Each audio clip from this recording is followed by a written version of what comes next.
राधे राधे। ननद घर घुमनी है दैया दैया, ननद घर घुमनी है दैया दैया, ननद घर घुमनी है दैया दैया। अरे सास मांगे पियरी नन जेठान मांगे साड़ी, सासु मांगे पियरी जेठान मांगे साड़ी, ननद मांगे चुनरी है दैया दैया, ननद मांगे चुनरी है दैया दैया, ननद घर घुमनी है दैया दैया।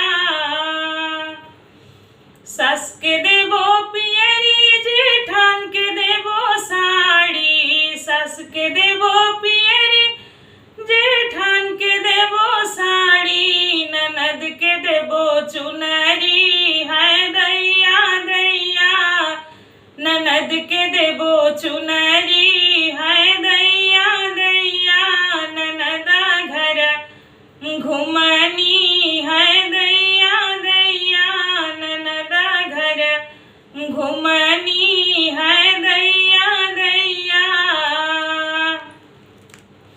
अरे सास मांगे झुमका ना जेठान मांगे कंगना, सासु मांगे झुमका जेठान मांगे कंगना, ननद मांगे मुनरी है दैया दैया, ननद मांगे मुनरी है दैया दैया, ननद घर घुमनी है दैया दैया, ननद घर घुमनी है दैया दैया।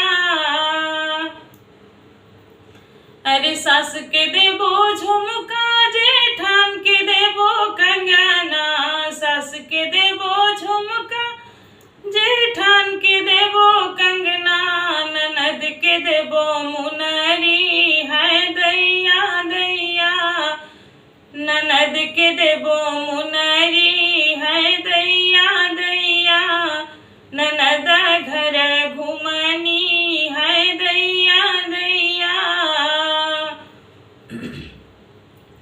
अरे सास खावे लाडू जेठान खावे पेड़ा, सास खावे लाडू जेठान खावे पेड़ा, ननद खावे कुनरी है दैया दैया, ननद खावे कुनरी है दैया दैया, ननद घर घुमनी है दैया दैया।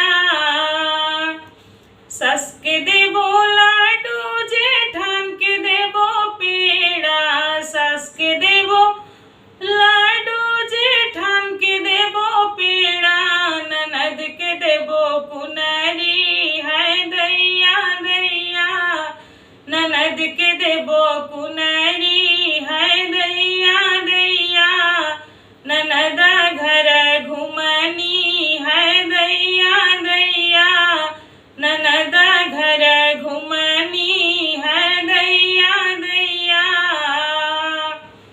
अगर सोहर उठान गीत अच्छा लगी तो कमेंट में बताए सब। हमार आवाज़ थोड़ा सा खराब हो गल बा, माफ़ी मांगतनी। धन्यवाद।